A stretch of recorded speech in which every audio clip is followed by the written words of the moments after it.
Tuni Kuki News Vezose Nabon Savin Lim Nevin Tuni 24 September 2025 AHITAI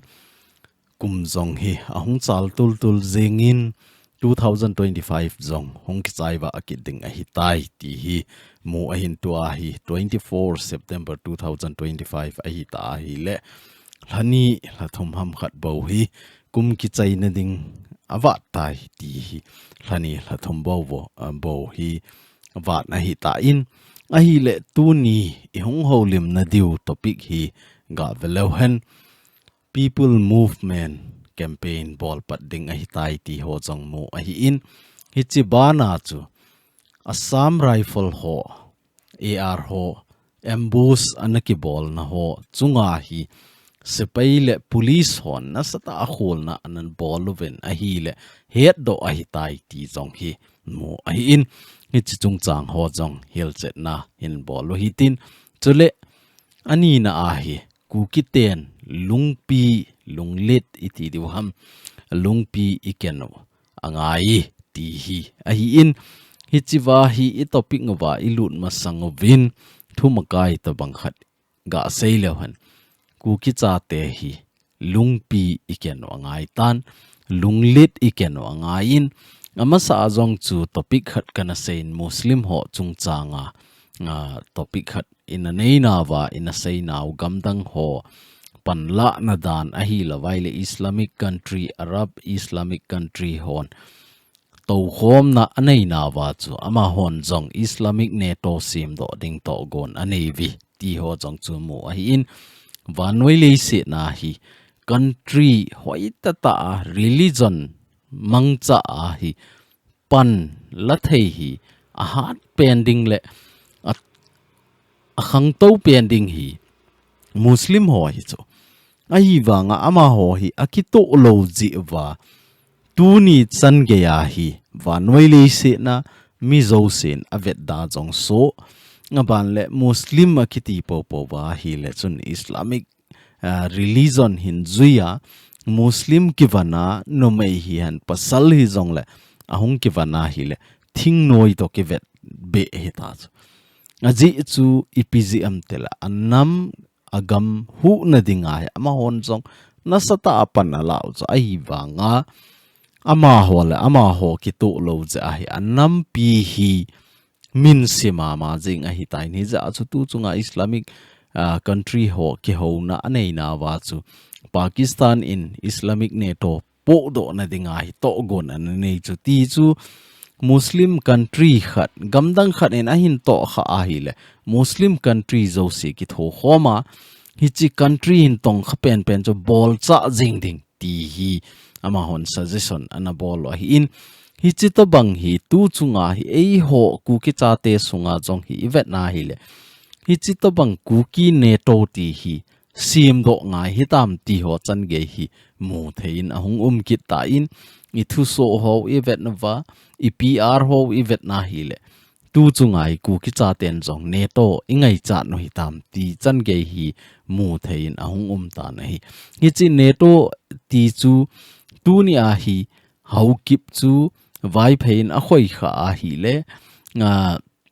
hau kip to tribe dang zo si adan chu simte paite tha do ti ho zo si pangkho ma vai phei bob jing ding ahi la wa hi le tha do win simte en to kha ahi le tribe dang zo sin hi chi ain tong kha pen chu bol jing ding ti tai ma hi iki vai po hung ngai ding da na he akimudo tai na ji chu e ho sunga hi nation a thu ki sei thei lo hi nation ti le hen iki pum khat naw Kuki mina hi thu a ki sei teng le a tribe ma kila loi hi in a tam jivin a tribe pun a pa zo hi tam jivin I Kuki sang wa ki pun khom na khat no Kuki pom pu na nei sanga hi ama tribe pu na nei hi I tamovin tu chunga mai dei to Kuki ihung ki do wa chu ga velo chun vai phei jong thi paite jong thi simte jong thi mar jong thi aban le haukip jong thi ai aphunga ga sei aniaw langa ga sei su ki lew han hita chu aphunga tribe recognize lo aphunga ki hen na ho a jong hi ga belo han athi ki dim se nei a hi wanga hi chu ho chu koi man nang vai phei na hi nang tha do na hi nang simte na hi nang paite na hi ti ai hen lo ai ngi bon chawa chu a zo thi hen amar thi hen mi zo thi jong le Kuki ti ai het no hi hi chiwa ikipun khom thei lo pau hi ivet tieng le tu ni a hi lainat aumin hi chiwa thi ho jong chu tu ni a hi aphunga i hian nova nge i hian za deu hitam ti ho chan ge hi topic za chom hi hong pot do jing ta in hi ji a chu he thi mo hitin Kuki cha ten lungpi ikeno ngai lunglen ta lungel ineyo ngai ti hi ka sei do no mi nei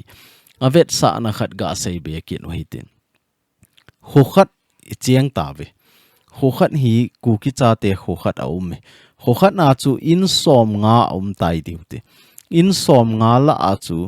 in ni te ni in khat chu a cha te ni ahung kin na tai ahung kin na ting le a cha te ni chu anu apan ama cha ki pho thip han lang a ina ki pui han lang hile chapang kin na mai a hi ti han lang ki pui han lang hile hi chi in ko te ni chu kina na loading ai a hin la lung neu han lang a cha chu ki pan piu han lang khanin khat cha chu zep tai lang khanin khat cha hin zep go kit ta han lang hile hi chi in ko te ni chu kina na hong ding hi chi ting le chun hi chi in ko te ni chun party a hin sim ki diu a in som nga la a khowa in som nga la a chu in izan ham khat chun khat te cho pan pi diu in izan ham khat chun khat te hi a hin pan pi ding hi chi ting le chun kho khat na ki to ta na cheng te chu chapang ni kina je a i chan ham khana gen thei a hin to diu kho khat ki vet dana hong ding kho khat sunga chu ki vet dana hong ding ki bung khen na hong ding hi chi ting le chun ho chen veng chen hi hung nom lo ding hi ti pa chu niau cha iga sei theu in tin tu ni a hin sei ho zo siu chu ga veleu cha thuma kai to banga in sei zo siu hi tu ni I ho lim na wa hi in za di wa hi za chu ka hin sei masat hi in zo ting le hi cho kan sei ki ta lo ding hi in a hin la I thu phun ho hi hen hiet sa na hung ki bol ho jong hi in sim la de wa hi in hi chi ting le chun tu nia I sei ho hi Nato chung chang Kuki Nato hi hen a hi lo wa hi le kho khat na in khat now chapang ni hung kina a chapang ni kina je a kho khat na in som nga cheng ho anop lo dan chung chang example a chom theilam pe na ga sei pau chu hi chi ho hi nana ki te ka de wa hi tai tu hin I topic ngwa lut no hi te I lut ma sang vin neu khat ka ga sei nom be chu a hi le Kuki news member a hi mini ahung zaw be kitnin hi chiwa ama sapa hi a hi le chinmon lal zo hi in amazon silver member a ahung zawin ani na a hi le Jonathan vai phei amazon silver member a ahung zaw kitni ti hi mo hi in amani chunga jong membership a hin kila alhon je in a chunguwa ki pa thu iga seo hin tin chule Saturday 6 to 7 na hi live hung ke bolding hi chewa chu discussion ho jong members ho jo sin discussion kinai ding hi ti jong hi in a su mil lo deu hi chi membership na hin kila tingule na hi chi channel hi ana check leo chun post ki bol a hi in picture to bang tai ma thu ki post a hi in hi chewa chu a link a umin hi chi link chu me le chun Kuki channel family WhatsApp group zong a link a ki ko in hi chi zong chu na join nai lo wa hi le na join thei wa hi ti chu nga vela ga ke sa ki no hin tin tu hin I topic ngwa an lut ta lew han 19 September 2025 ni a nambola Assam rifle ho ambush anaki bol chu meitei repi so hin phat chenga Kuki CHATE ingo over dan di lo ta hi ase yuwa Kuki CHATE kagam sungova hung lut novin Assam rifle ho ambush bolvin meitei ho su min se na dinga to gon anei wa hi tile mi pi kita asancha Kuki CHATE hi ei ho le ei hon thu isei ting le kita asan theilo za dang nam dangin thu asai ai le kila pei jing kita asan pei jing hi win hi chi su in ta asan ki na win chole meitei te hin thil izakai abol ma sangowa hi plan anei masat no tu ni a hi chiung so ding a hi in social media a hi chiung ki sai ding a hi in hi je a chu social media divert theine ding a chu hi chi to bang lim hi I post no angai ti a hi ain post jius thal monga ribon san khat a hin post hi wa hi le koi ma chan meitei gam sunga meitei in Assam rifle o ambush ability pa chu sei ta lova a thal monga ribon ki kan palang zo a chu ei divert gam zo ke wa hi le koiman in a seido ta lo cho koiman khuti ta condemnation an ki bol ta lo a hin la zinga hichini a cho video an ki simen a hila zinga cho PR hungdim set kit jing a khen khat wang cho anai advance wal kit na gin mo an chang loi jong an ki khakit a hi thil hi a situation dung chuya handle dan ithip mo angain social media mancha dan jong hi ithip mo ngai ti chu iga sewa hi in aban le hi chi nambola Assam rifle ho ambush anabol ho chu PLA ho a hi v ti jong hi mo a hin hi chi lai keu a hi po in PLA ho hi anamat do na ba hi thal tam pi jong aman do ve ti chui chi ba jong hi athal aza ho jong ahung ki ta do in hi chi lai the Hindu article keu a hi po in hi chewa jong hi NDTV in jong a hin so ki novin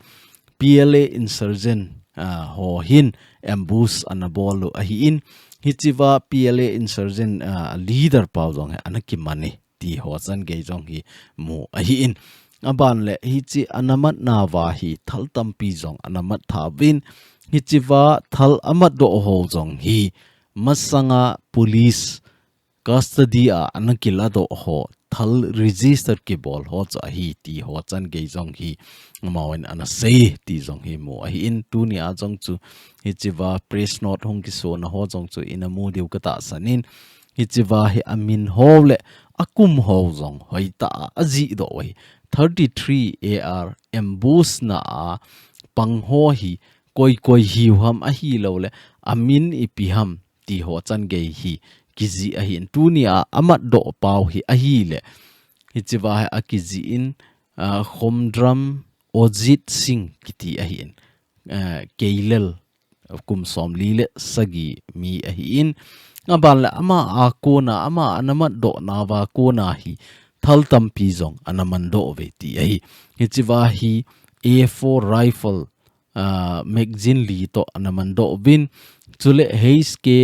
rifle khat to magazine ni aban kina hi AK rifle ni to magazine nga anamando win ensas rifle khat le magazine thum aban kina hi le thot bom kap na tina hin hi choi thum anamudo win aban le AK chang ho hi za somsagi amu win M16 chang ho hi zani le som le gup amu win ngabal le ensas chang hi a hi le som gup le sagi a hi in mobile handset khat to wallet khat aadhar card khat hi cho se hi anamat do wa hi ti a chu Manipur police headquarter a kona thuso kimo chu hi cho hi a hi tu ni a meitei ho hin Kuki CHATE su min se na dinga azo anal sayu jong le thudi pa hi hungki phong tho tho wa hi ti pa chui het theine dewa iga se wa hi in chule amasa MNF anaki phudo Manipur gam sunga MNF aki phudo tai ti a MNF IM anaki phudo pa chu tu ni a hi iso piu Mizoram a kona MNF secretary a kona hil chitna ahin bol kit viti ho jong ki mo ahi in ama hon asaina ba chu ahi le MNF hi masanga Mizo movement na anaki mang ahi in ahin la tu a hi political a ki mangkit a hi ta in tu chunga Manipur gam sunga MNF IM ti a hung ki phu hi Mizoram MNF hon ka het pi po vin kei ho to ki matna i ma cha jong ka nei po vi ama ho hin ATM khana i hin het sa jong le kei ho kanop lo di wa hi ti ho chan ge hi a save ti ho jong hi mo ai ki nin hoi ta ta hil chet na a hin bol vin i cho ho hi ivet ting le hin ei ho sunga in zawa Nato ka ti chu a hi tai khát lẽ khát cái địa thấy nó đinh khát lẽ khát cái oi mò thấy nó đinh khát lẽ khát chúng nun đinh cái chú na tao bằng ahi na to na hong cái gì mà propaganda ấy họ lẽ họ cái to mò na thấy thu thấy nó đinh bỏ vào hi na hong cái tông đa na hi mò ai tí dòng chú hiện thấy nó đi vào in sẹo hin mi tam pin hi chi MNF IM hi hong so sa wa hi lệ ucha ki ka ki to mona ding jong hong tam ding hi ti ho chan ge jong hi na sei wa hi in a hin la hi chewa hi tu ni iga sei nom pe no cha hi le MNF Mizoram hon tu nia Manipur gam sunga hung ki phu do tu nai cha hung ki phu do ho hi 16 September ni kho a ana phong do ho hi kei hon ka het pi po ve kei ho to ka kisam kai nau I ma cha poi ti a hi su thin na a hin bol ve ti chu ni chewa hi he thim na dewa iga se wa hi in chiwa MNF leader pan jong ana saina pu zoram thangan ana saina khat jong hi innovate so ke deu ka ta sanin social media ho ajong chu hung viral ma jing a hi in aman ana saina a chu hi le MNF in movement ana kinei laya Indian government in hichiwa Mizoram state in pi dewa union Mizoram union India union sunga dinga Mizoram Statehood ana ki del laya chu Mizoram gam sunga mi pi ho bowin pan akila in Mizoram gam sunga mi pi ho bowin voice akidomin ahin la Manipur gam sunga thinglang mi hon I macha ana seido lo ji win Manipur gam sunga zo fa ho zo cha te ho hi koima ahung eo do lo ji wa chu anaki la lut lo ai tai ATM khana la lut ding kiti hen lang hi zong le pha sot pi hung lut ding Manipur government to ki ho to ding hi ti khati ti process chu hung chi hen lang hele sau pi hung ngai ding a hi ji in hi chu ho chu ama hon jong po na nei lo ji wa ama hon jong voice another race lo ji wa chu ama hoi anaki dal ha a Mizoram gamsung state niau zong le hichilai ho se hi phone do na anaki nei hi ti a chu aman jong thu sei na ananei ti chu mo a hi tu hin ko tu ho thu phone ga vekil le han ko tu hon tu ni a chu to khom na ananei win tu ni ana to khom na wa ko tu general body meeting ananei na wa kilol na a hi ni point ni a hin pi win akhat na a hi le ahung lung ding 3rd October 2025 Separation Day ke man na ding chung chang hi gilta a sei khom na kinein hichiwa COTU general body meeting a hung zaw ho deisa na dung zuya a hi lo le thulu na dung zuya chu mi pi zo sin martyr cemetery muna phaiza nga hi man khom so ke ding chule hi chini khoting le hin public movement nampi ma khoding ki ho khom na ho jong holim na ana ding thupi in ho jong ana ding a hi in hi china a hi Kuki CHATE sunga scholar ho hi hen social activist ho hi jong le hi chu ho zo si jong anaki ko wintin inam igama dinga public movement ichi pi diu ham ti ho jong hi se holim na anaki nei ding phone zo do na lungiel sei do na ho jong anaki nei ding hi ti chu point khana sei wa hi in ani na pa a hi le 2025 le 2026 Christmas le New Year 2025 Christmas le 2026 New Year thu zong hi gilta a gel khom na anaki neijin ki phat sa na dungzui in nini bo na 2 days ti chu nini bo nini kalwala koiman kum lui hi han kum tha hi zong le man thei lo ding chule hi chi nini akiman sunga zong hi koiman len khom ho abol lo ding zan len khom ho bola might ho zanga speaker len ta ta to a thu sei la sa ti ho hi loading kitup ta ho in sunga pathin thu a kiman cha ding nini bo kiman cha ding a hi ti hi a poini na na ki ho naw a hi in hi chi ta dung zuya chu Kuki zo nam mi pi het dinga thu phun hung ki bola nam ngai lut zala izui so ke di win zong tip na ahung ki bole ti a chu information and publicity ko tu a kona mu a hi ti chu avela iga phondo o hintin aban kit na hi a hi le office of the CHATE council ti a hin CHATE hon jong council anei danu a hin masanga naga hon ichen khom piu melong ho tangkhul hon agamu I chanham khana su sit pi wa ngai lo la gen thei ta ta in bo lai wa chu hi chi CHATE council anaki mu khalo wa hi na hin la tu chunga hi iga vet na hi le HPC headquarter ti chu how keep people council hon thu phone a hin bol wa jan hi ajong chu video a chu in sei ta win how keep people council hon tu chunga ngan si na lo hila thado in pi Manipur ka hi ti a lamza thanglam kaina a phai sunga chamna sim dinga anakal song ho hi chi ho chu phat akite pi in anaki kovin zil guiding akiti in ti chu holim pi ding lampi di pa chu ko mu ding ti pa hi anaki kovin phat akite pi in a hin la hung lo phat no win Kuki in pi general headquarter khutna nang hon na lo na kilo de wa hitai tia pi do na ahin bol wa chu office of the CHATE council hi hung leng do kit hin hi chiwa CHATE council hon a seina wa hi a hi le ngama hoi hin na sata demna a bol win HPC ho hi chamna deilo HPC general headquarter ho hin asopi ngai lut na zong nei po anei po win a hi ti chan ge ya a sevin hi chi hi sopi ngai lut lo ze a chu ki pedo a hi po in I sopi keu hilawa igam inam ingai lut ze wa hi chi to bang thu so ho hi anabol a hi in het hilo de wa hi za chu ka sei ji a hi tu ni a zong hi ken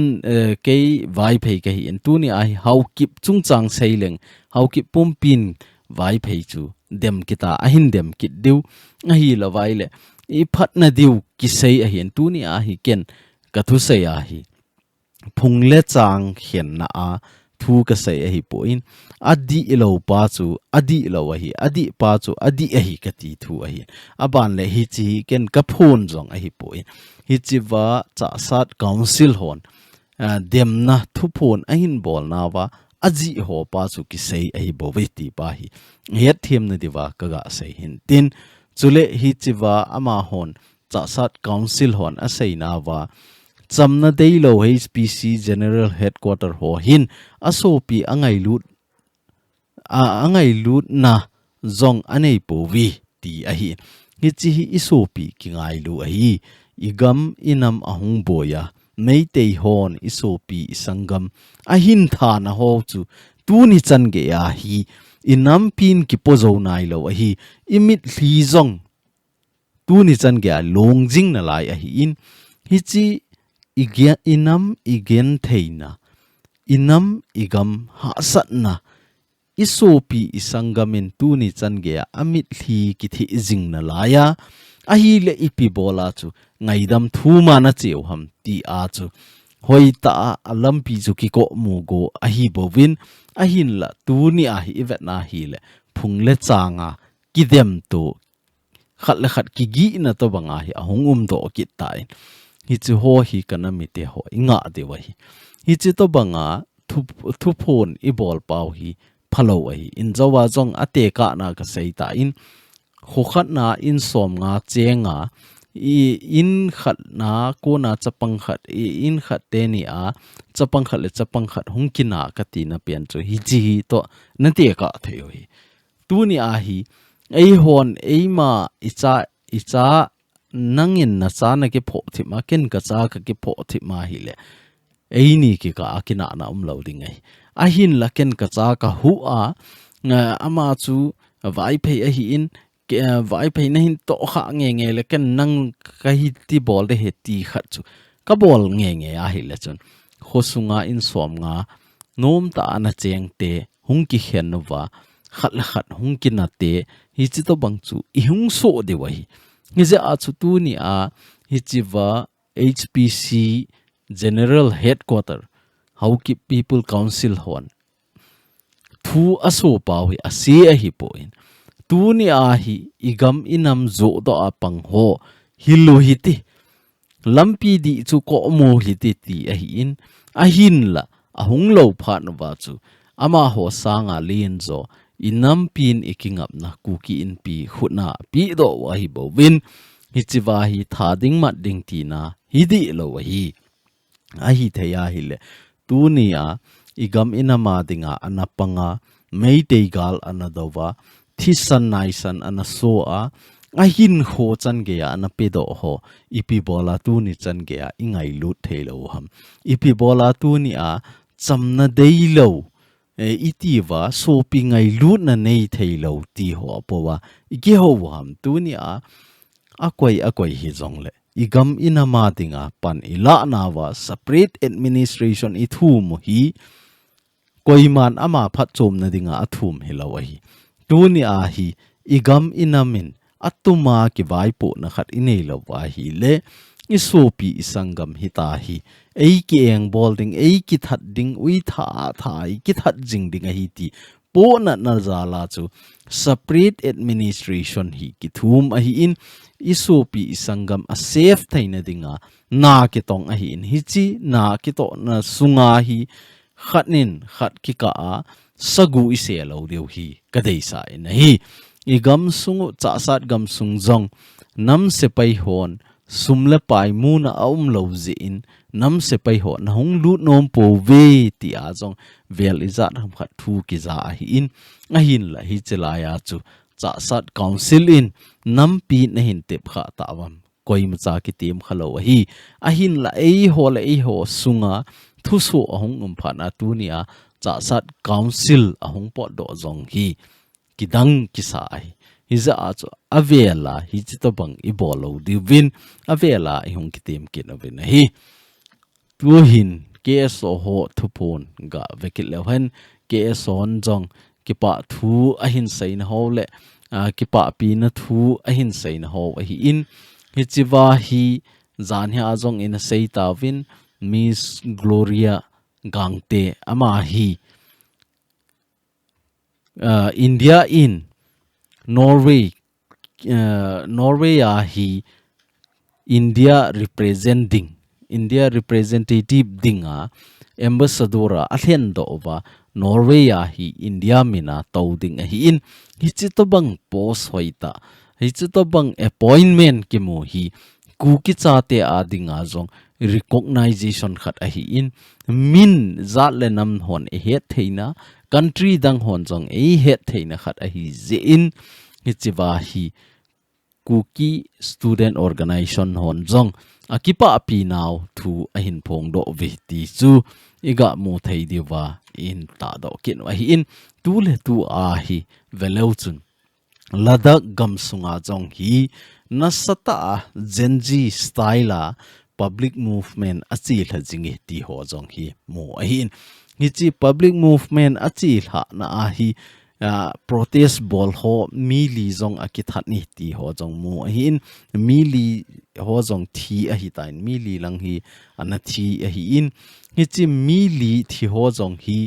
MHA in tu a hi pi se am tele police hon ama ho ki hu do na dinga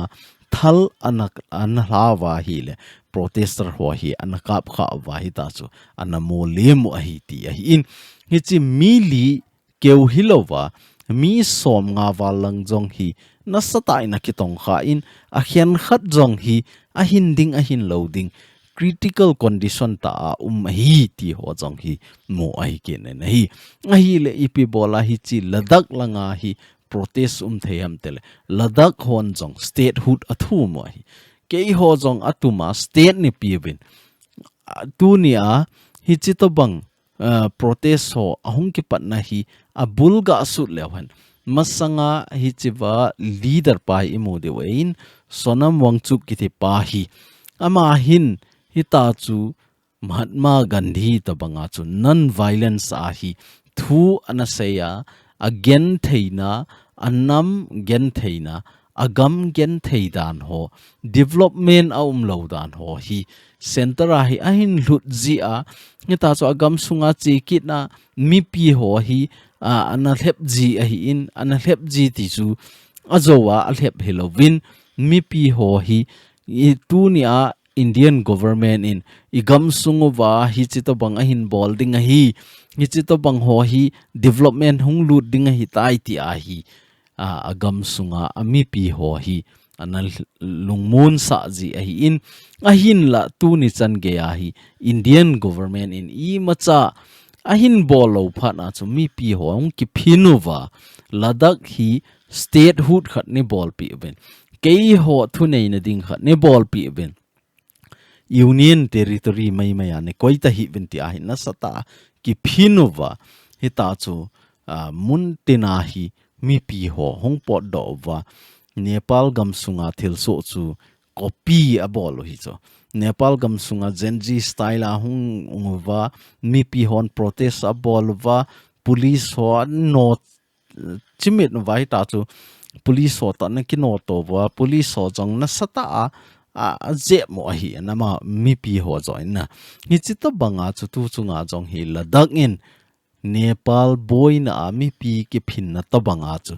a tam thei pe na ung po do wa BJP office ho jong an halvin police gari ho jong hi an hal ha ve ti ho jong hi mo hi heta hi mi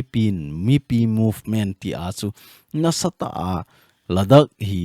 agang theilam pe na Indian government in statehood na niphon do pi event ti a hi nasata na ki phinove ti a hin ama ho hin Nepal gam sunga tu chunga Nepal a ki phin ho chu success momong chu hi chiwa Nepal ki phin na copy ana bol wa na ki phin a hin la e ho Kuki CHATE hin I to banga ki phin na inei ki ta wam tele e ho ki phin ma sangwa chu Burma gam sunga ki phin na hung chomi pin ki phin na nei wa tu ni chan ge ya chil hajing na lai I macha ki hel na lo I macha solution amu jong lo answer jong amu lo wa hin hi chi to banga kho e hon ina copy vai le ho boina jong hi tu ni chan ge ya chi jing na lai cha ina copy pau hi ina copy hel dan wa hi in hi chi vai ga velo hen tu a hi KSO general headquarter in jong pan ahin la in mipi movement campaign bol pano hiti mipin atam zone ham do zo sin tu a hi Kuki CHATEN gamtum imudi wa hi le mipi movement ti lawa public movement ti lawa hi people movement ti lawa hi I macha lo hin na kimuta ponti ti hi mi atam zo pi holem na khat ai ja chu tu a hi KSO hon jong pan ahin lawin agam kai a hi cheu hitin mipi ho hin tunia mipi movement public movement ati pau hi I to bangham heu hitin ei hon jong hil chi no hiti ti hi campaign ahin pat go no hita so hi chi ngei mu de wa hin ahin phon do na ho jong hi ale khaw ahin ta do na ho press release ahin bol na ho jong ka beleu hen 25 tu ni hi 24 a hi in 25 jing ni hoting la hun more a hin pat deu more a hi ama sapena a hin pat deu abana chu 26 ting le ting no pala a hin bol kit deu aban kit na chu 27 ting le sangai kot na a hin bol deu 30 ni le hin Churchanpur ahin bol deu date 2 October ting le hin Ukhura bol deu date 3 ting le Saikula bol deu date 4 a hi Kampo Pia bol deu date 5 a hi Sajik Tampa nga bol deu date 10 a hi ti Nampawa a bol deu hi ti pa chu